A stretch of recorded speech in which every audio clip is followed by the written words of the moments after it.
There are moments in war when the world seems to tilt, just slightly, before everything changes. In the early months of the Pacific War, Japanese commanders believed they understood the Americans they were fighting. Their intelligence reports, their pre-war assumptions, and even their own propaganda painted a simple picture. The U.S. Marines were inexperienced, soft, and unlikely to endure a long and brutal campaign across the islands of the Pacific. But then, almost quietly at first, that belief began to crack. It didn't shatter in a single clash of armies or in one sudden catastrophe. Instead, the shift came through scattered reports, desperate night encounters, and the stubborn resistance of Marines stranded on jungled shores. Each skirmish carried the same message. Whispered from Guadalcanal to the Central Pacific, these men would not break. And when that realization finally reached Tokyo, it overturned Japan's entire calculus for the war. This is the story of that transformation, told through the battles that forced Japan to confront a new truth about its enemy. From the humid jungles of Guadalcanal to the volcanic ash of Iwo Jima, what did Japanese officers truly see? And what made them understand, at last, that this war would not go as they had imagined? The war in the Pacific began with a series of Japanese victories so swift and overwhelming that Tokyo grew confident its assessments of the United States had been correct. To Japanese planners, the U.S. Marines were a symbolic force, brave perhaps, but lacking the seasoning required for prolonged island warfare. The Pacific, with its choking jungles, disease-ridden swamps, and unforgiving tides, was expected to break them long before Japanese steel did. That belief followed Japan into the opening stages of the Guadalcanal campaign. In August 1942, when American transports edged toward the island's dark coastline, Japanese officers did not expect a decisive confrontation. They assumed the Marines would seize ground, grow disorganized, and collapse under pressure once the counterattacks came. For the Japanese army, night fighting was a prized tradition, a place where discipline and ferocity were supposed to tilt the balance. American troops, they believed, would panic in the darkness. But within days, the reports coming back whispered an entirely different story.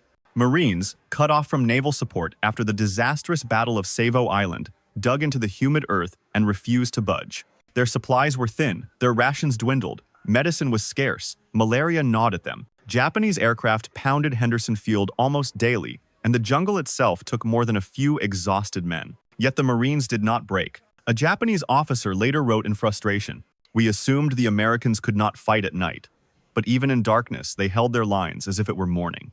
This was beyond our expectations." Small clashes in the jungle turned into grim lessons for the Japanese command.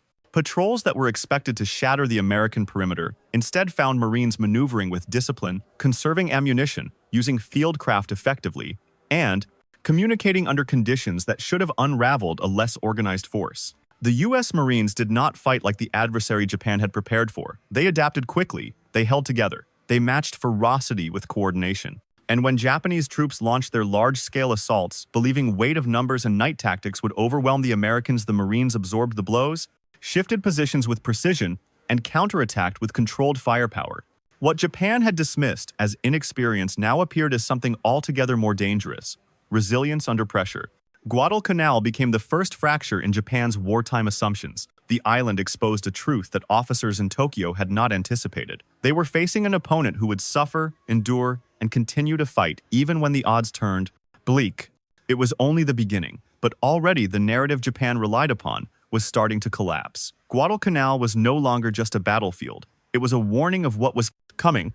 If Guadalcanal cracked Japan's assumptions, the assault on Tarawa shattered them outright. The island, little more than a strip of coral fortified with concrete bunkers, interlocking machine gun nests, and pre-sighted killing zones, was designed to make any amphibious assault bleed. Japanese commanders were confident that no force on Earth could storm it quickly. They believed the Marines would be pinned on the beaches, stalled by tide, reef, and relentless fire. But what unfolded stunned the surviving defenders. Before the first landing craft even touched the reef, U.S. naval guns hammered the island with a ferocity that rewrote Japanese expectations of American firepower. Battleships and cruisers poured high-caliber shells into hardened bunkers. Carrier aircraft strafed strongpoints that had taken months to build. The Japanese defenders, trained to believe their fortifications were impervious, realized sometimes too late that American coordination between sea, air, and infantry was more than overwhelming force. It was a system, a machine built for war. Yet the real surprise came after the landing, when the battle grew confused, personal, and brutal. Marines were pinned in the surf, cut down in the shallows, and forced to crawl across sand that offered no protection. It was chaos, but it was the kind of chaos they adapted to with startling speed. Small units reorganized under fire. Leaders made decisions in seconds. Marines advanced yard by yard through smoke and flame, refusing to stall even as casualties mounted. One Japanese officer, interviewed after the war, confessed, "Their will did not weaken when we expected it to. They fought as if they expected to win." Tarawa taught Japan a difficult truth. American firepower was not reckless, and Marine aggression was not undisciplined. Both were calibrated, deliberate, and terrifying when combined. But it was Saipan that brought the realization into full focus. Strategically vital, Saipan was one of the last shields protecting the Japanese homeland. From its airfields, American bombers could strike Tokyo itself. Japanese troops defended it with desperation, and their officers watched closely as the Marines advanced across the island. What they witnessed unnerved them. The Marines fought with a level of organization that few armies in the world could match. Under artillery fire, they reformed lines in minutes. When flanked, they shifted as, if guided by instinct, their communication with naval guns and close air support units operated like a single, coherent organism, precise, adaptable, relentless. More troubling for Japan was the American mastery of logistics. Supplies were unloaded continuously, even under fire. Ammunition caches were replenished with astonishing efficiency. Wounded Marines were treated and evacuated so quickly that units rarely buckled under attrition. For the Japanese command, Saipan became a grim revelation. They were not fighting just a brave enemy. They were fighting a nation capable of sustaining war in a way Japan simply could not match. The Pacific was tilting, and each island made the shift more undeniable. By the time American forces approached Peleliu in late 1944, Japanese commanders believed they finally understood the Marine Corps.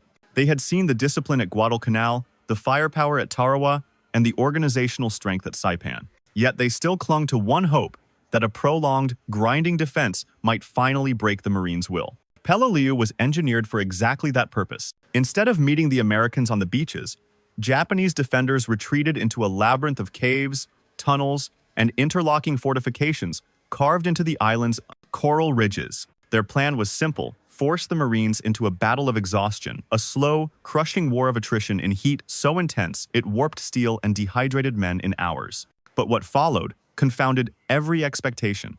Marines fought through terrain that tore their boots apart and left them bloodied before they even reached the enemy.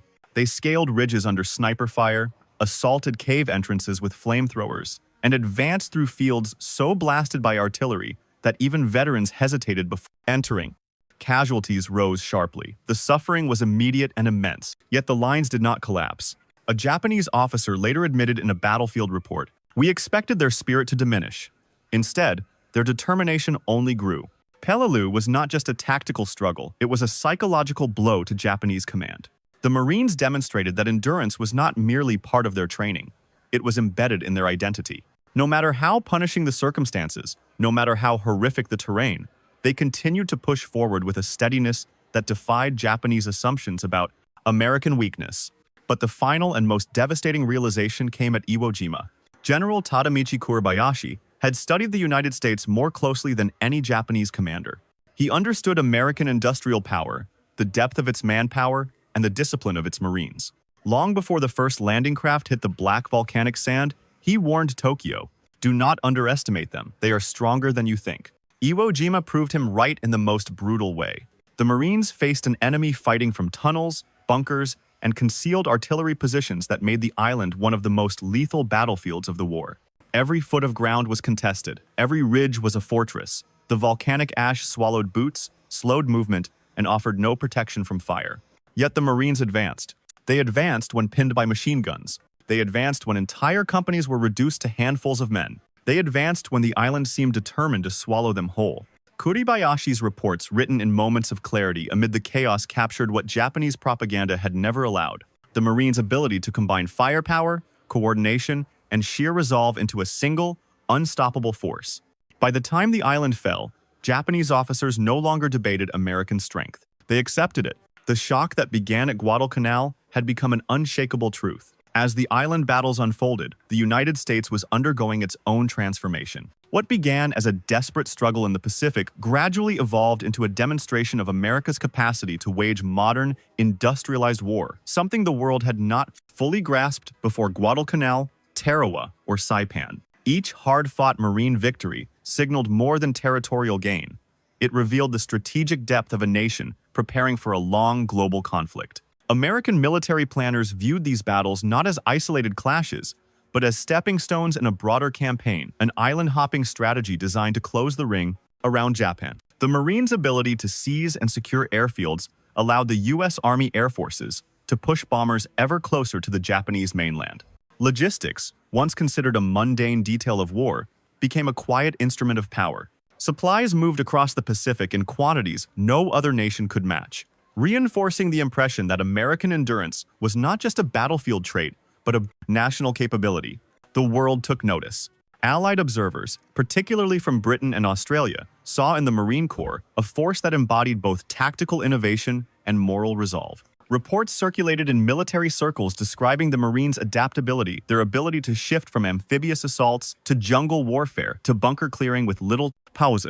For smaller nations watching from afar, these battles illustrated a new model of coordinated warfare, one where air, sea, and ground forces operated as a single strategic organism. Japan, meanwhile, found its diplomatic and military position deteriorating sharply. The fall of Saipan sent shockwaves through Tokyo. Cabinet ministers resigned, and Emperor Hirohito himself began receiving increasingly grim assessments from his senior commanders.